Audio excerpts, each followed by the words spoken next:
Hey everyone, it's Bryan Caplan here, your dedicated trainer for the Grow with Google program. First off, thank you so much to Helena and the team at the Greater New York Chamber of Commerce. I appreciate you being a Grow with Google partner and co-hosting today's event.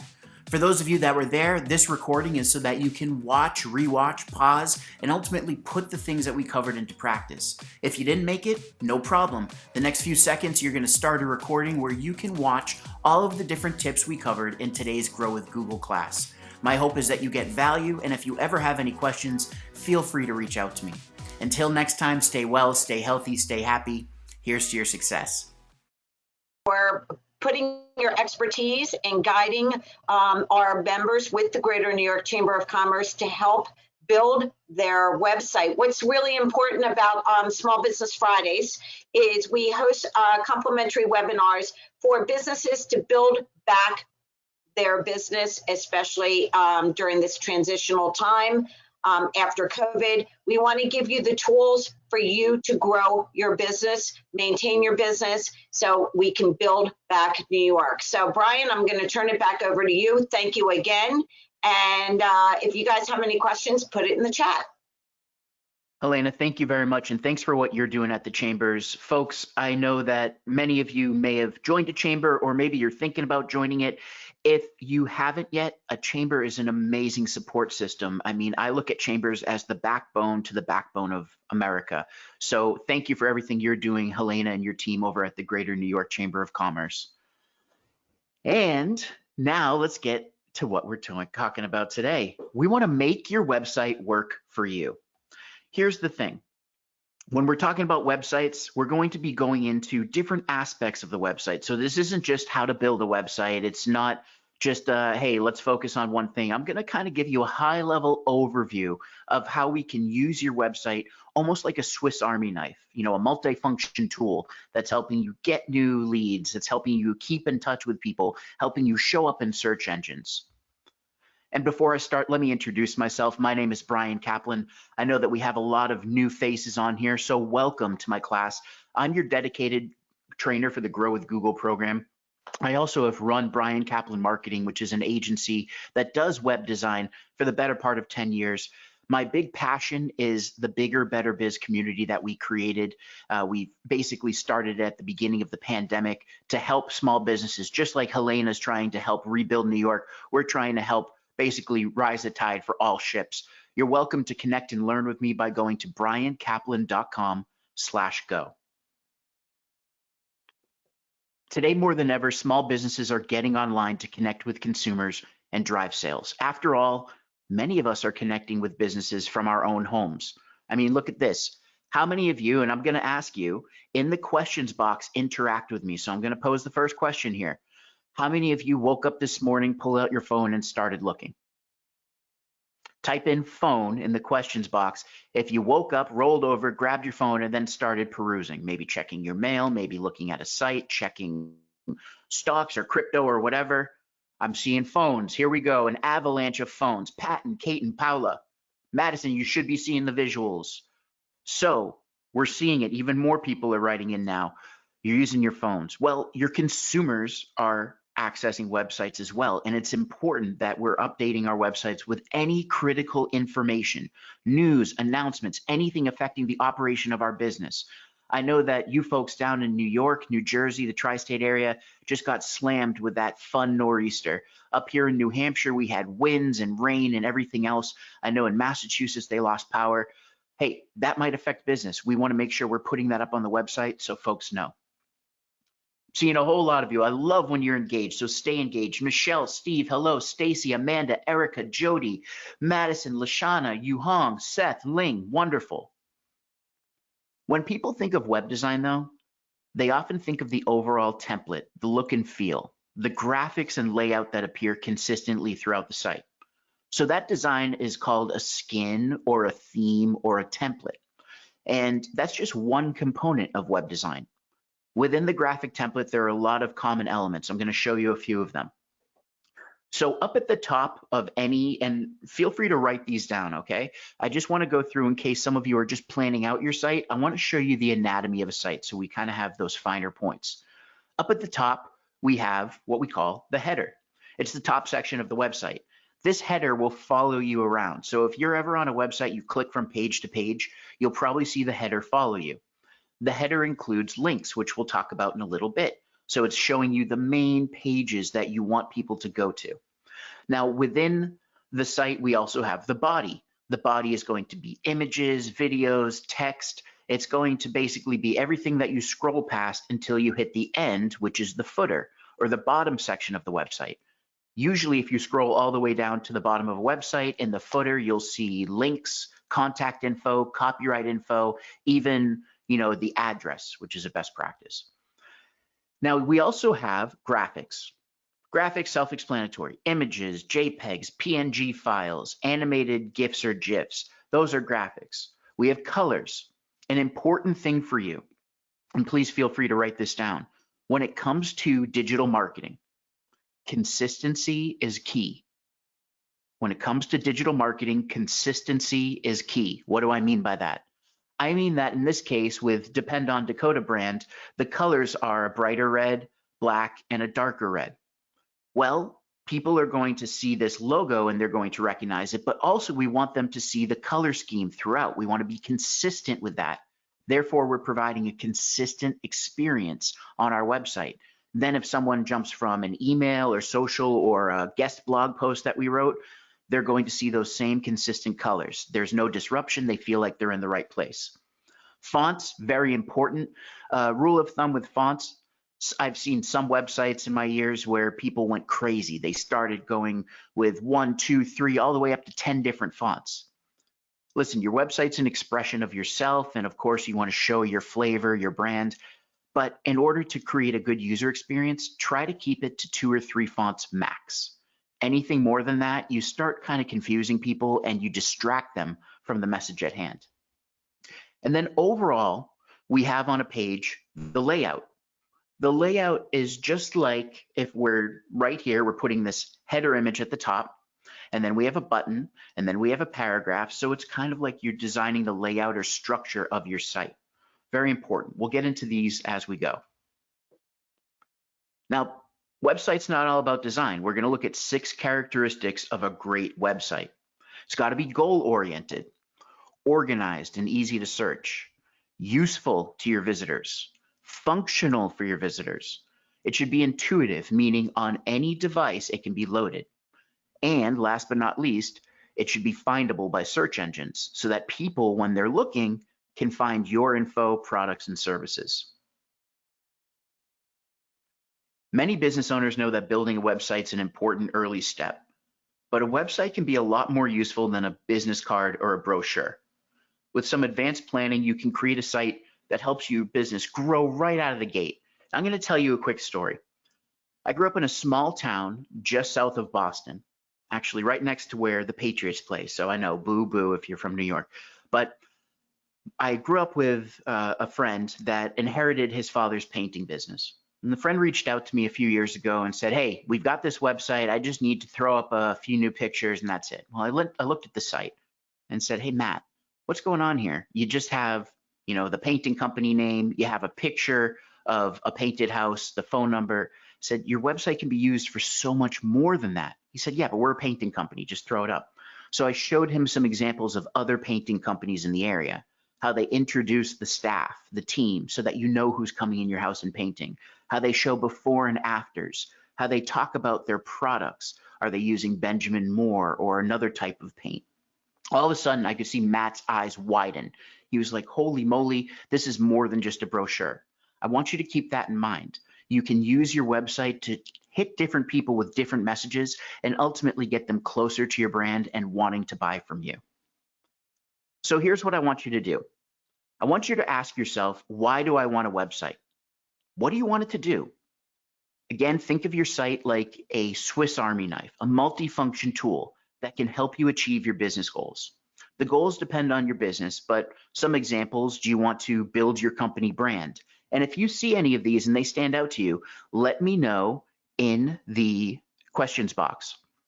So do you want to build your company brand? Do you want to generate leads, make sales, re-engage customers, attract employees, provide customer support? So write in the questions box if any of these stand out to you. And what we're doing is we're setting the groundwork for the first step of really creating goals for our website. So if any of these stand out, here we go. Paula, build a brand. We've got Jamie saying attract employees. Ada wants to build a brand. Candace, generate leads. Kate, build a brand and generate leads. Angelica, generate leads. Courtney, build your brand, attract employees. Wonderful. So here's what we're going to do. I want to talk to you about this framework called the SMART framework. Has anyone ever heard of a SMART goal? Type in SMART if you have, or even better, if you have a SMART goal already, feel free to share it so I can share it with everyone on the class. Now, let's say that a goal of your website is to sell more jewelry in your online store. We're heading into the holidays, so let's say, okay, we want to sell more jewelry. Well, how can you give this goal more structure? How do we make it actionable? One trick is to incorporate the SMART framework. SMART, as you can see, is an acronym standing for specific, measurable, attainable, relevant, and time sensitive. So let's go through. Well, is the goal specific and detailed? Okay, we want to sell more jewelry. That's not specific. How many pieces of jewelry is more? What jewelry type do we want to promote? Bracelets, necklaces, watches? Then measurement. Can you track and measure the goal? How will we know when we've accomplished it? So to say I want to sell more jewelry doesn't make sense. Maybe it's going to be I want to sell 100 of a certain kind of jewelry or increase a certain percentage. So as long as in your goal you have a number or a percentage, you make it measurable. Okay, attainable. Is the goal realistically attainable? So for instance, if you said you just created rings and you said, I'm going to sell 1 million rings by Black Friday. Well, unless you get those rings on the hands of every Kardashian and Jenner sister, probably not going to happen. So can we be a little bit more realistic? Would selling 100 rings by the end of the month, by the end of November, or 500 rings or whatever it is, let's be a little bit more realistic in the resources that you have, the supplies, and also the amount that you can put out. Is it relevant to your business? Will this goal help you reach your business goals? Does it drive the business results you want? And then setting a time frame. Hey, we've got New Year's coming up. If you're like me, maybe you set New Year's resolutions that are kind of open-ended. I'm going to get healthier. I'm going to lose weight. I'm going to do this or that. But usually a lot of people don't put a time stamp on it. When you do, you make yourself more accountable. So with these goals, we want to put a time, a deadline, so that we can basically track our progress and see if we hit our goal by that specific time. So I want you to think about what's the goal for your website. And I've actually listed out a few different examples. Do you want more leads, sales, email subscribers, appointments, phone calls, form submissions, video views, social followers, foot traffic, downloads? SMART goals have to do with increasing things, but they also have to do with decreasing things.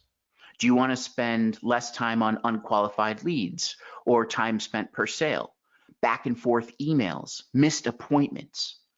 So here's what I want you to do. For a second, I'll go back to this one. If any of you can think of a goal that you have with your website, you've given me your hour, I'm going to give you a minute back. Type in the questions box and let me know a general SMART goal that you have for your website.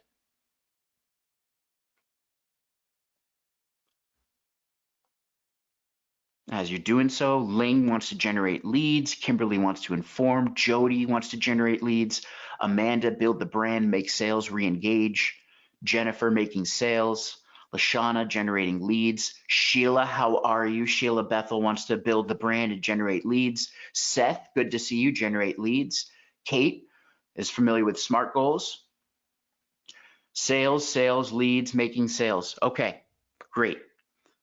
So you're all thinking about it. Now, of course, we want to apply that SMART framework. Again, specific, measurable, attainable, relevant, time sensitive. Okay, now we have a general idea of our goals, what we want to accomplish with our website, but we've got to know our audience. If we don't know who we're talking to, how are we going to write the right messaging? How are we going to get them to do what we need them to do? Knowing your audience influences how you'll build your site and ultimately how you'll achieve your goals. The audience impacts everything. from the graphic design to the words on the web pages. Your site shouldn't try to be everything to everyone. You want to narrow in on your audience, not the world. I'll tell you, in all of the years of building websites, those websites that actually got specific or niched down were more successful because they're speaking to that audience. You can't be everything to everybody. Otherwise, you're a mile wide and an inch deep, and you're just not giving them enough juice for the squeeze to want to buy from you. A great example or a great practice of what you can do is create a buyer persona. If you haven't heard of creating a buyer persona before, it's really where you take a quiz or kind of start asking yourself questions about your dream customer. So your buyer persona is your dream customer. It's also known as a marketing avatar, customer avatar. Basically, we're answering these questions thinking about the person that would go to our website, call us, walk into our storefront, and buy right away. If you can really start defining your buyer persona, you can start thinking about, what does that buyer persona want to hear? What should I be posting? What should I be writing? What video should I upload to YouTube? Those are all things that we want to really be considering when we're creating our messaging. Now that you're thinking about your goals, you've got your audience, let's add another consideration: tracking and measuring success. You've probably heard it said before, if you're not measuring, you're not marketing. Truer words have never been spoken. Here's the thing, with marketing, treat yourself like a mad scientist. Think of yourself as Willy Wonka, but the good Willy Wonka, Gene Wilder version, okay?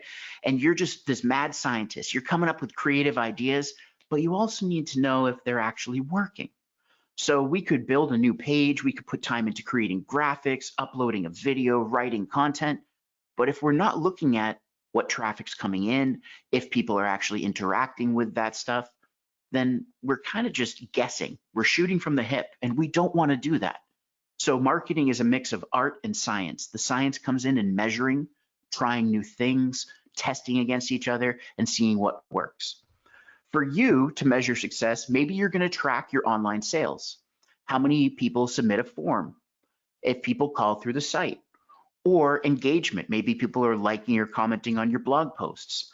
So we want to be looking at that and see, hey, is this page working? Is this site working for me? Is it getting me closer to the goals I established?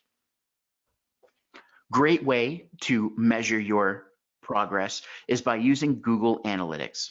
Ideally, your website leads the user from one page of content to the next until they finally convert. So Google Analytics is a free web-based tool. You can set it up by going to g.co/analytics. Every website I've ever built has analytics on it for a reason. We want to make sure that small businesses have the ability to measure their marketing. If you're spending time on an email campaign or you're doing that video, let's see if it brought people in. And even more, let's see what those people are doing. What's the user experience on the site, which I'm going to show you in a little bit. So with Google Analytics, you can see which search terms and sources drive the most traffic. You can get a general feel for the demographic information, which helps you build your buyer persona. You can understand what content holds your audience's interest the most. Is there a certain blog post? Is there a certain page where they're spending multiple minutes on it? That's content that maybe you want to build upon, elaborate upon. And we can evaluate which channels drive the most conversions. Channels meaning actual different web or digital channels, not a channel on the TV. To set up Google Analytics, you'd go to g.co/analytics. You have to be signed into your Google account, which is completely free. You'll click on Start Measuring or Start for Free if you haven't done it yet. And then Google Analytics will walk you through the process. It's called a wizard, step by step, of how to set up a website property. It will give you a little piece of code that either you can install on your site or just ask your web developer, web designer, marketing person to install it on the site for you. Here's an example of a report. So in this case, audience reports provide insight into characteristics of your users: demographics, interests, geography, language and behavior, technology, and the devices they're using when they access your site. A lot of business owners have preconceived notions about their customers. You know, I've seen people where an owner is maybe in the store once or twice a week. They see a few customers and say, oh yeah, that's my customer. But then those other times when the people aren't in the store, it might be someone totally different. You know, the theme might change. Same thing with a website. We have a general idea, But if we can start diving into the data, into the analytics that are presented to us, we have a much better idea of where they are, what they're doing, their stage in life, maturity level. So analytics provides the data needed to really understand our website visitors and potentially detect a mismatch from what we were thinking. So we've talked about goals, tips for choosing a design. Let's talk about the information within the website. A great website is well organized. Even if you don't have a lot of web pages now, eventually you may add more pages. You'll grow over time. The big thing is you want to plan how existing and future content will fit into the framework of your website. So don't be overwhelmed. When people see this term, all of a sudden I've seen them live, they're like, what is this? Information architecture, also known as IA for short, is basically the process of building out a tree for your website. So look at the right-hand side. It looks like a family tree. At the top, you have the patriarch, matriarch, which is the home page, and then you have the next generation, which are your secondary pages, about, products, contact, and then underneath that, what we've done is under products, we have rings, watches, necklaces. Now, of course, this is a jewelry store, but I want you to think about your business. Think about your website. Are there specific categories of products you sell or specific categories of services? Could those be listed underneath? Think back if you've ever gone to a web page or website and you saw 20 or 30 links at the top. Remember the header we were talking about? Imagine hitting a page that has 20 links. I've seen it. Very confusing. It almost is overwhelming enough that people would close out the site because they're so confused. So by using information architecture, all I do usually take a piece of printer paper, start plotting it out. I want the home page at the top always. What are my secondary pages? Where do I want people to see or where do I want them to go? About makes sense, products, contact, maybe blog would be up here too, testimonials. And then can I add third level pages or tertiary pages underneath so that it's more organized? Okay, if someone mouses over products, there's that drop down and it says, hey, check out our rings, our watches, our necklaces. Why would we do this? A couple of reasons. One, you're creating a better user experience. It's more organized, thus someone visiting your site can find the information they need quickly. Two, you're creating a better experience for Google and the Google bot. You're actually showing what the pages are, what they relate to, and you're giving credence to your different subject matter. So if we sell rings, it really wouldn't do us justice if we put everything, rings, watches, necklaces, bangles, bracelets, headbands, all on one page. Instead, we have a page dedicated to rings. Well, if someone's searching for rings or jewelry ring ideas or ring gifts, we have a chance of showing up because we created a page dedicated to rings and Google knows about it. Some tips for organizing your website. First off, you want to use short descriptive names and labels, okay? When you're creating your links up at the top, you might have multiple links, home, about, contact, blog, testimonials, or product services. In this case, this site, they're just selling multi-material price list, okay? About us, landscaping services. They're bringing you to another page, contact us. So 4 things. You want to keep your site visitors in mind. Where and how would they look for info? In this case, it's a landscaping materials site. If any of you are homeowners and you have, the mulch outside or gravel, things like that, you're coming here and you just want to see how much it costs. So we have that right there, and then the button right there as well. Keep the most important information in the main navigation. Don't make people search. If someone has to struggle to find content on your site, you've lost the battle. You're making a consumer work to pay you. We don't want to do that. Make it very easy and serve them the information right there on a silver platter. So I had mentioned Google Analytics and how we can kind of track the user journey, the user experience, really the path that users travel from one page to the next. This is a report called the Behavior Flow Report in Google Analytics. And let me just kind of show you, it's pretty cool. When we're looking, let's say that people land on a page. In this case, it's our home page. Wow, we see a lot of people land on the home page. Home pages do have drop off. People are going to leave your site. So we have that red waterfall right there. Okay, that's fine. But then we can also track where they go from the homepage. Okay, they go to shop online, shop a specific product, holiday boxes or birthday boxes, so on and so forth. Okay, cool. But here's what I want you to get from this slide. Let's say that you have multiple pages.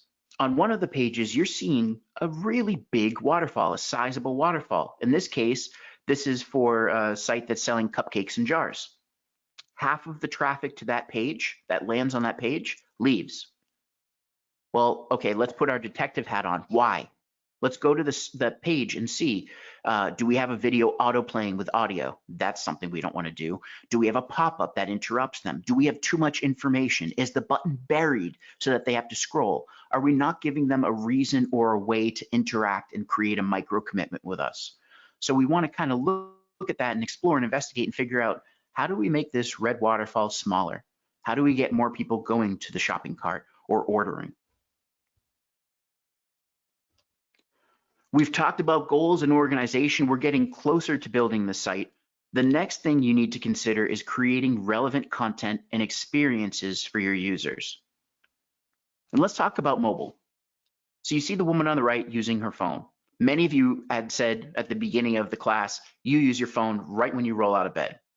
Did you know that more than 50% of all web traffic is now coming from smartphones and tablets?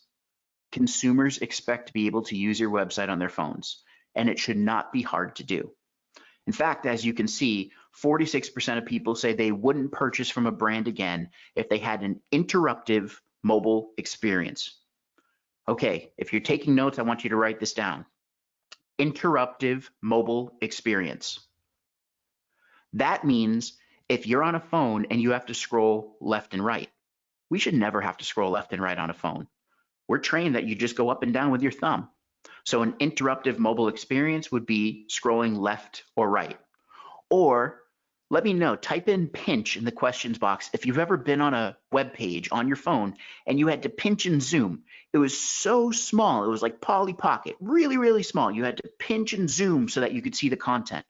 That's an interruptive mobile experience because you have to take another action. It's not presented to you in really a good functional way. So I see a lot of people are typing in pinch. Yep, wonderful. You've got to make your website work on mobile devices. It's no longer an afterthought, it's a priority. The good news is this. I know that many of you are building your site or you're contemplating building your site.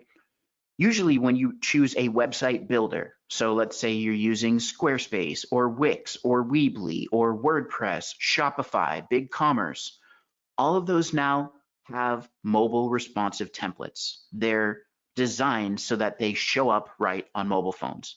Sites that you may have built 3, 5, even 10 years ago, you might be mobile friendly, but you're definitely you might be missing out on some of the new intricacies of being mobile responsive.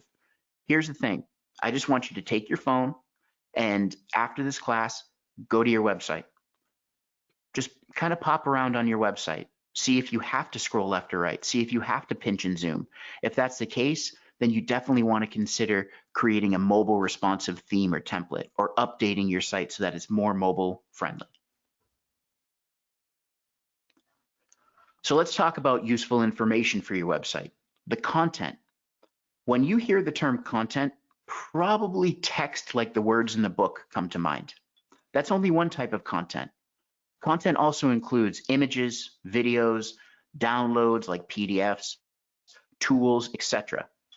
For example, if your products are visual, you might want to add a photo gallery section. That way people can actually take a look and jump around. And according to recent research, we found that the average online shopping journey includes 140 informational touch points. I'll say that again. The average online shopper consults 140 informational touch points before they make a buying decision.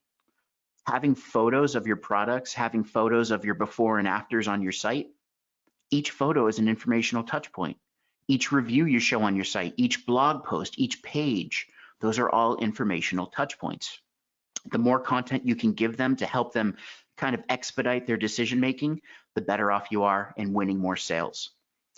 Now, here's another example. If your products need to be set up, you might create a how-to video to help customers. If you sell cameras, maybe you offer a downloadable PDF. Or if your customers need answers to questions, you could offer tools. So I'm going to show you a couple examples in a little bit, but let's say going back to that landscaping materials, on that site, well, they have a mulch calculator. If any of you have ever ordered mulch before, if you have a yard, you'll know that it's almost impossible to figure out how many yards of mulch you need. You're either left with too little and you have bald spots, or you have a giant mound at the end of the season that you don't know what to do with.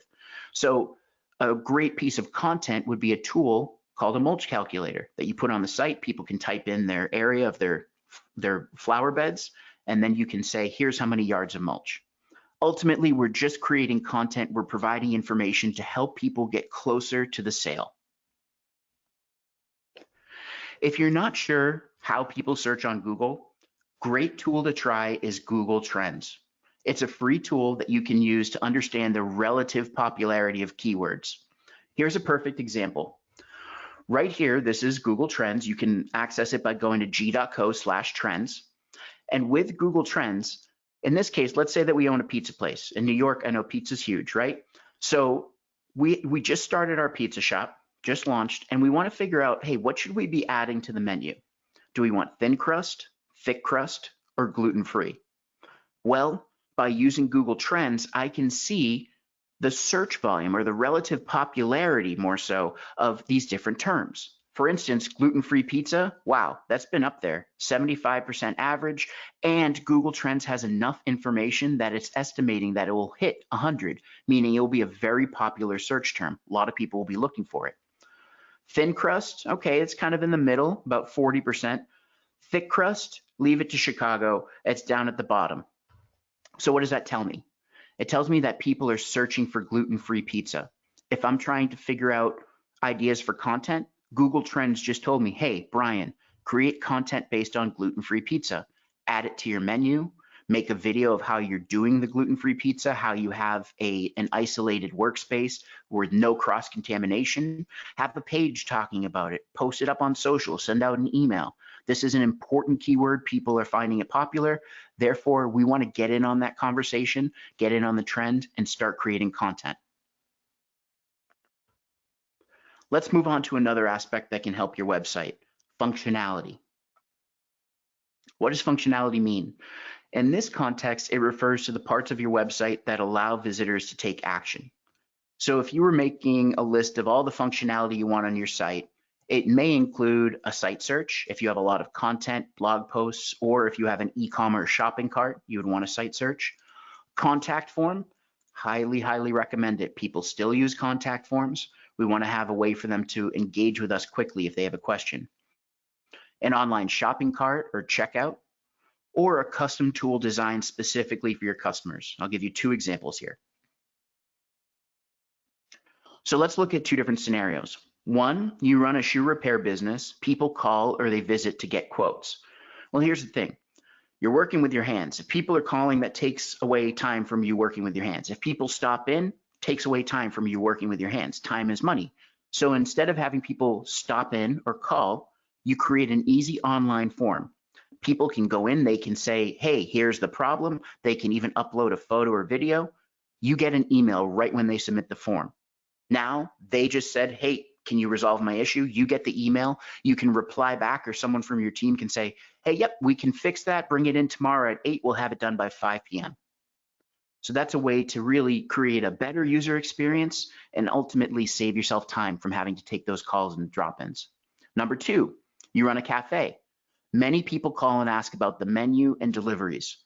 I'll give you a perfect example, real life example. My son Bryce is 4.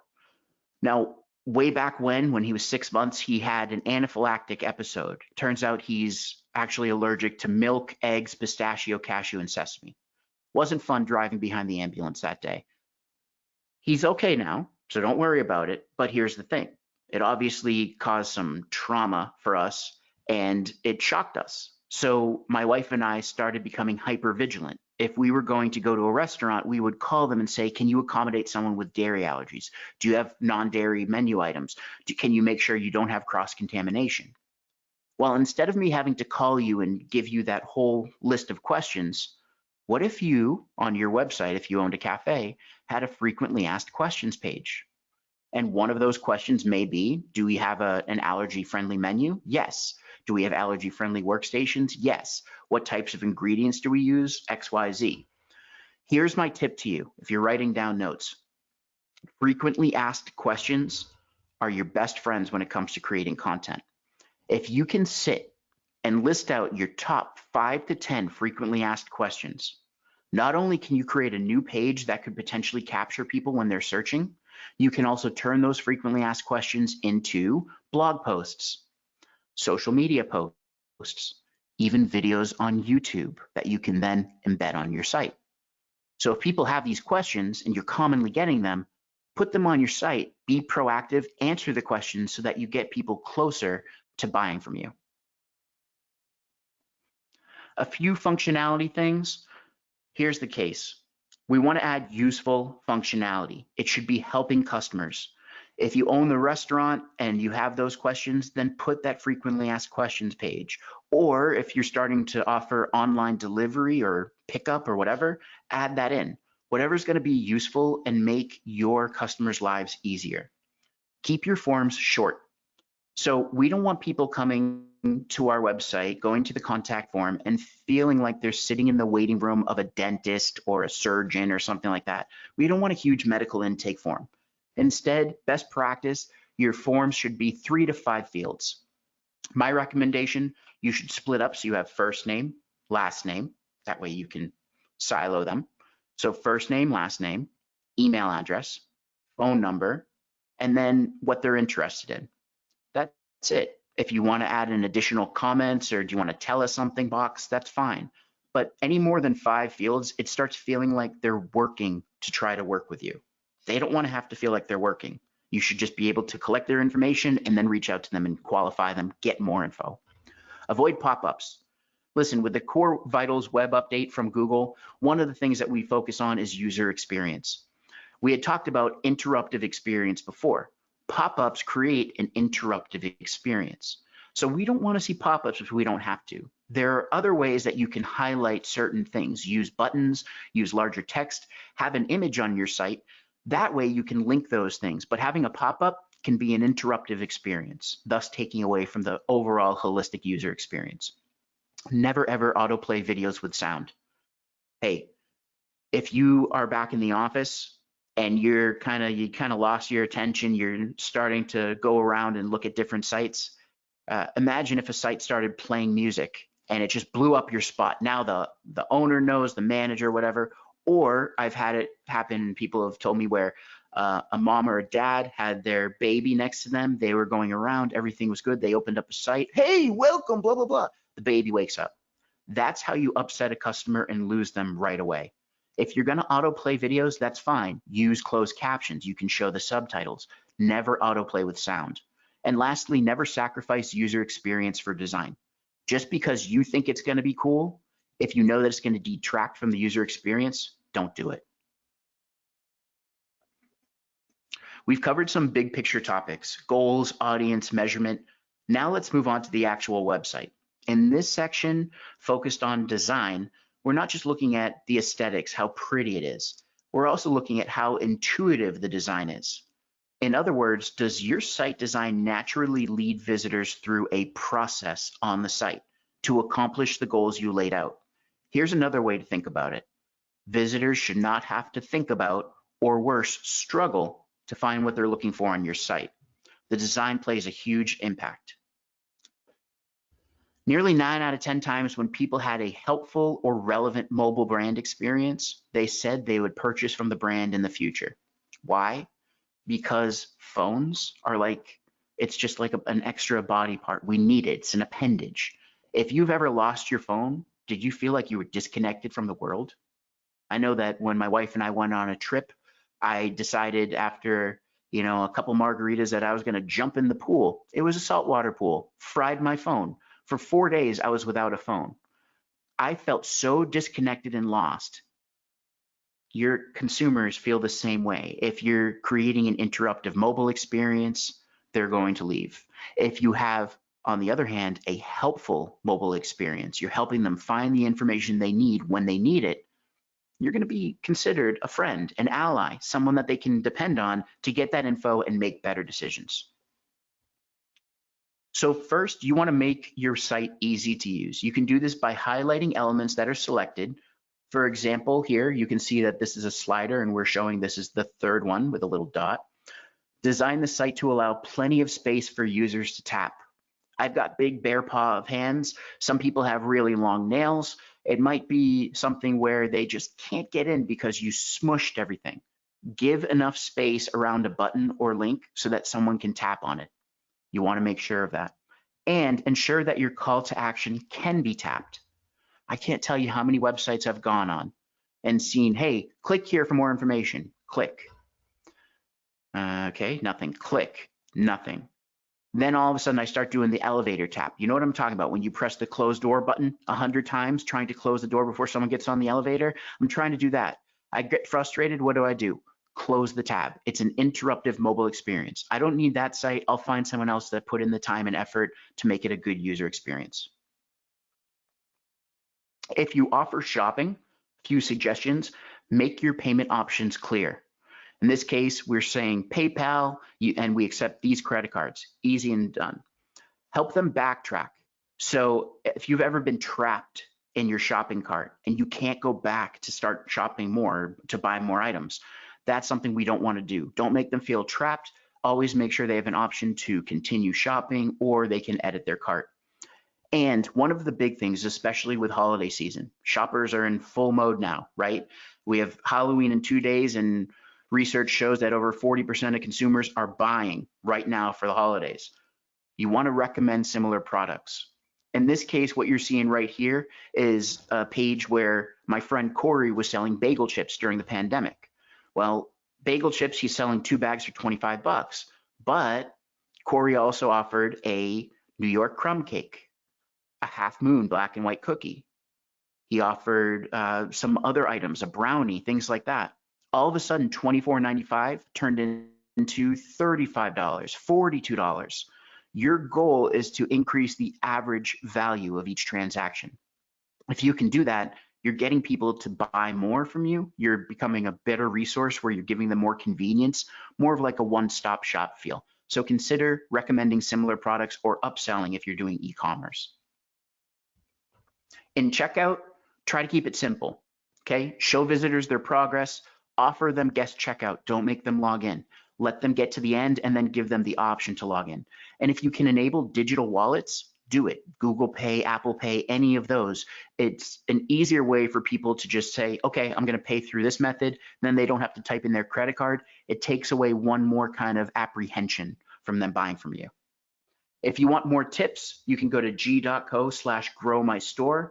You'll get tips to improve your online store experience.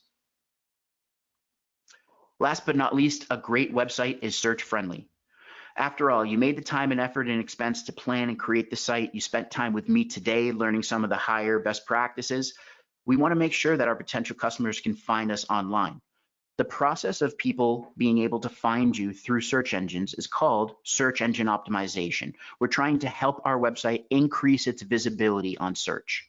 Now, search engine optimization, also known as SEO, merits its own presentation. I could spend weeks teaching you about SEO and still not even get the tip of the iceberg. But we're going to go over some tips that will help your site get off to a good start. Now, you see the woman sitting in the kitchen on her phone.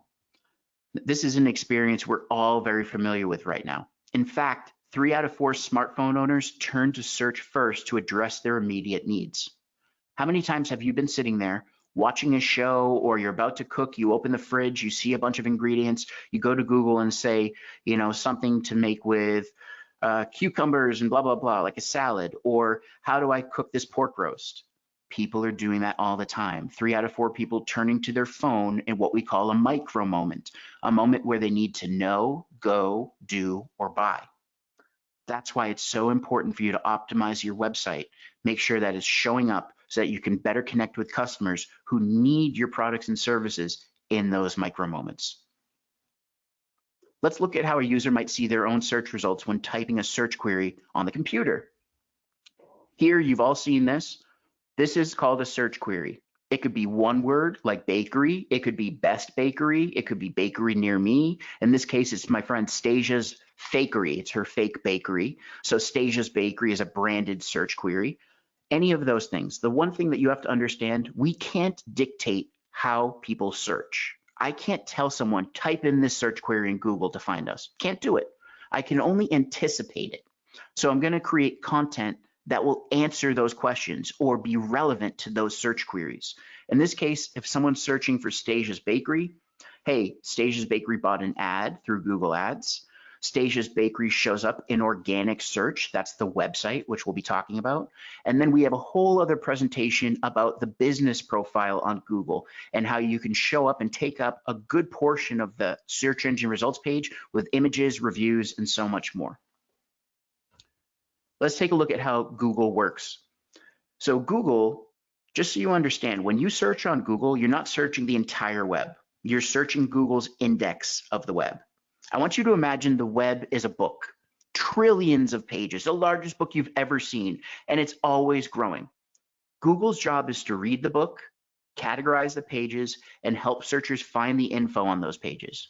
Easy, right? Well, to read the pages, Google uses software called a web crawler or a spider. I want you to imagine Spider-Man going through the city, going from one building to the other, swinging around. That's just like Googlebot, the spider that we use in order to index pages. As new pages are found, Googlebot adds that info to the Google's index. And when people search, the results are pulled from the index. Now you have to understand too, when you search, next time, count how fast it happens. It happens in a split second. It's absolutely amazing the amount of information we have at our fingertips and the amount of time it takes for us to access that information. In fact, everyone, do me a favor. Snap your fingers. Snap your finger again. Every time you snap your finger, imagine 40,000 searches happening on Google. Crazy. Now imagine some of those searches are looking for your products and services. So, few things you want to do. In order to improve your chances of appearing, number one, we want to make sure that we optimize our load time, especially for mobile devices. So you can test how quickly your site loads by going to g.co/testmysite. The tool generates a free report that outlines areas on your site that could be improved. Useful content. We want to create useful, information-rich, clear, and accurate content. Never, ever, ever go to someone else's site, copy their paragraphs, and paste them on your site as your own. Chances are you used Google to find that site. And remember, I just told you how Google works. It indexes all of that. So it already knows that content exists. You get no points. So instead, you want to create your own original content. Think of those frequently asked questions. What are people asking you or talking about all the time? How can you turn that into content for your website? For links, especially in the navigation, use text when possible. If it's an image, you want to make sure that you have the alt description or the image description so that people know what it is, especially for accessibility purposes. Also, in your site, you should find ways in your paragraphs to link to different pages. Think of a website just like a spider web. So if I'm on your About Us page, okay, tell me your story, let me meet you a little bit, and then have a text link for me to check out your products or your services, or read your blog, or view your testimonials. So always give me the next step. Tell me to do something else. Your website should have descriptive page titles and accurate descriptions. That, again, could be an entire class. There's a lot that goes into it, some different methodologies and science, but basically those keywords that you find in Google Trends, consider adding those into your page titles and descriptions. And for any web builder you're using, you have the ability most likely to change the page title and update the description. We talked about information architecture. Grab that piece of printer paper, start drawing out your family tree of your site, how you're going to have your main homepage, your secondary pages, and your third pages. And you want to make sure that all browsers and devices can enjoy your site. There's plenty of different tools. Google offers tools as well. One thing that I do is when we build a site, I tell our clients, hey, now I want you to send your site out to 5 or 10 people, some friends and family, couple customers, maybe some colleagues in the industry. Give them a scavenger hunt. Tell them, I want you to do these 5 things on the site, and have them give you feedback. Did they hit a roadblock? Was there something that didn't work? Did a link not actually click? If you can do that and really use your team or your support group as a pilot, now you understand the usability of your site. We can make sure it's working. Google Search Console is also an amazing tool that you should consider using. For every site we build, we've always put in analytics and Google Search Console. They go together like peanut butter and jelly. So Google Search Console is a free tool. It measures your website's search traffic and performance. It gives you issues. It presents you with the issues that you need to fix. It helps your site look its best in Google search results. Even if you won't be using Search Console yourself, you should be aware of it. Become familiar with the basics of optimizing your site. One such thing, let's say that you update your pages, you add a new page, you change your titles and descriptions, you would actually use Google Search Console to get Googlebot to come over and index your site again. It's basically like sending up a smoke signal and saying, hey, come here, we did some updates. So highly consider checking out Search Console, g.co/Search Console. Then once you go there, you can add a website property. It will take you through the steps. You type in your domain name, and you're going to tell Google which pages to crawl by updating your sitemap. It walks you through that and has instructions. A few things to point out why you would want to look at Search Console. The performance report shows important metrics about how your site performs in Google search, how often it comes up, its average position in search results, the click-through rate, and any special features such as rich results associated with your pages. The URL inspection tool allows you to check a specific URL on your website and see the status of how Google search, quote unquote, sees that URL. So you're almost putting on Google glasses and you're looking at that URL. This tool provides detailed crawl, index, and serving info about your pages directly from the Google index. Mobile usability report, it basically is showing which pages in your property have usability problems or issues when viewed on mobile devices. Again, over 50% of all internet traffic on phones, tablets. We want to make sure that we don't have any mobile usability issues or diminish them if we can. I want you to think about your website not as your total presence, but as one small piece of the puzzle. You might have a business profile on Google. You may have uploaded media, maybe videos on YouTube, or you're using other tools. We just talked about Google search and how people can find you when they use Google search. You may also contemplate using Google Ads. All of those things are going to lead to your website. And if you follow the best practices we just went over, I'm confident that you can generate more leads and build your business. We've covered a lot, so let's talk about what you should do next. Start by making a list of your business goals that you want to support. Try to use the SMART framework. For those of you building a new site, choose a design that works on all browsers and devices. If you've had your site for a while, check to see how it performs on all devices, especially mobile. Third, create or recreate a plan for your content, your IA, your website's information architecture. Organization will help human visitors and search engines navigate your website more easily. Once you've got your plan, start adding content. Remember, it's not just written word, it's images, videos, downloads, tools, all of those things. Think about how your website can offer functionality that supports your business goals. Before investing the time and resources building a custom tool, go look to see if you could purchase a license to it, if it's already existing and you can embed it on your site. Last but not least, be search engine friendly. If search engines can't find your website, potential customers will have a difficult time finding your site too. Some resources for you. Google Primer. You can download it on Google Play or the App Store. Free app, you can learn in 3 to 5 minute digestible chunks. Great way to continue sharpening your marketing skills. Check it out, Google Primer, or go to g.co/primer/from-home. Skillshop. Master Google tools on here. It's free. It used to be called the Academy for Ads. Now Skillshop is a one-stop training center for everyone who uses Google professional tools and solutions. There's training on ads, analytics, your business profile on Google. The lessons here are categorized based on your experience. So you sign in with your Google account, it tracks your progress. You can even become certified. Check out g.co/growmystore. Whether you sell online or in store, you pop in your website domain and it will give you an evaluation and give you some ideas to help increase your sales, especially in holiday season. If you want to watch some quick tips, we have quick help videos for small businesses. Go to g.co/grow/quick help. You'll be brought to our YouTube channel. You can watch short videos to learn about Google tools, see how we actually answer frequently asked questions in videos, and even learn about new features coming out. Last but not least, if not for Grow with Google, I wouldn't be here. I wouldn't get to do what I love every day. I wouldn't be able to teach you. Let me ask you folks, did you learn something new today?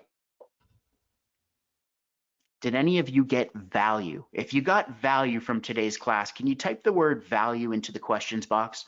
If you had an aha moment, an epiphany, can you type it into the questions box so that I can read it and share with others?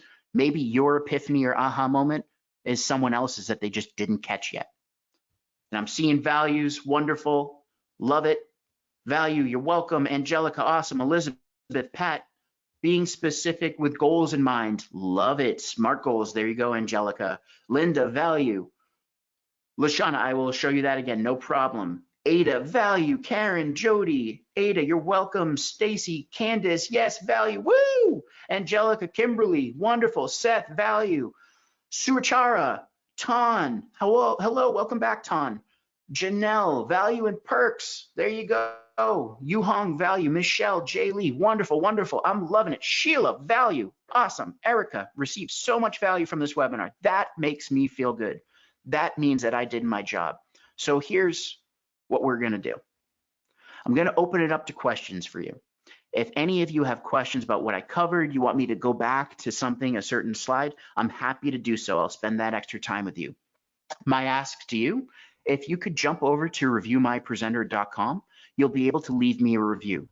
Those reviews I share with my team at Grow with Google. It helps me to continue teaching these classes for you. So you can jump over to reviewmypresenter.com and leave me a review. I'd very much appreciate it. Okay, Kate learned about Google Trends. Love it. Yu Hong, thanks so much. You're welcome. Lashana, value. Okay, Lashana, you had a question. What's the g.co online shopping link again? Let me go back there. g.co/growmystore. g.co/growmystore. Type in your domain, it will run you through an evaluation and you can get a full report.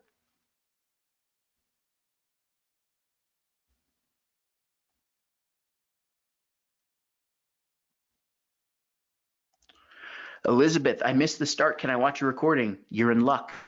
Yes, I'm recording this and you will receive a recording in an email. Keep your eye out in your inbox. It will come in about an hour. Linda, how to share Grow with Google lessons with larger audience. Oh, yeah, wonderful, Linda. Listen, if you know other organizations that would love to partner with us, we're always looking to help more small business owners. You're going to get an email from me. Feel free to reply and I can connect you with the right people. We can educate those small business owners. You're welcome, Elizabeth. You're welcome, Lashana. Abe, welcome back. Do I spend time to learn all this or hire a pro? Abe, listen, you got to be honest with yourself. We only have 24 hours in a day. You're going to have the recording of this. I know you've come to other classes and I appreciate you coming back. Watch it and see if you can implement it yourself. There are so many resources available to you now. I understand it's a lot to learn. So be honest with your bandwidth. If your time is going to be more valuable being spent on generating new customers or managing your accounts, then focus on that and bring someone in. But if you feel like you have the time, the resources, the bandwidth to do it, I'd say do it. You want to build your digital competencies. Digital marketing isn't going away. So we want to make sure that we at least have a competency and understanding of it. So even trying and failing is better than not trying at all. Seth, access Google Analytics on your own website or on Google. Seth, great question. So you're going to go, and let me jump back to that Google Analytics. It's way back there, so give me a second. So that's not it. Seth, what you're talking about, let's see. There we go. So you would go to g.co/analytics. You're going to be signed into your Google account. Once you do so, you'll be able to create what we call a website property or an app property, but you're going to create a property. So that would be your website in this case. Now, what happens is you say, okay, I own sethswebsite.com. Google Analytics is going to give you a little piece of code. It's going to say, put this into your website. So if you've already designed your website and you're good with adding a little piece of code, do that. If you have a marketing or web person, have them do it. Then Google Analytics is going to start tracking. It's going to start measuring what's going on, where we're getting search traffic from, or what keywords, what other channels are bringing traffic our way, social, YouTube, email, all those different things. Now we can see how our marketing efforts are working to drive people. And even Google Analytics, we don't get into it today, but we do have classes coming up where we talk about how to use Google Analytics to make better business decisions. So you can create goals. Let's say one of your goals is for people to fill out your contact form or join your email list. You can set those goals, and that way Google Analytics can track, so that if you went and bought an ad or a smart campaign from Google, or you created a new blog post or uploaded a video to YouTube, now you can see if those marketing efforts actually helped people accomplish that goal. So analytics is going to be your best friend. You're welcome, BG. Linda, you're welcome. Jody, you're very welcome. I'm building my website and it will be better from what I learned today. Excellent presentation. Thank you for joining me, Jody. I appreciate that. Karen, does Google offer one-on-one assistance in person in their NYC headquarters? Thanks so much for this wonderful webinar. Karen, you're very welcome. As far as I know, we do not have those one-on-one consultations, but that's where I would suggest you go back, and let me go right here. Oh, not that one. Check out google.com/grow, a lot of resources. We also do have trainings in the greater New York area. I have classes myself as well, and you'll have a link in the email where you can join me at future classes. But for one-on-ones, I don't believe we're offering those right now.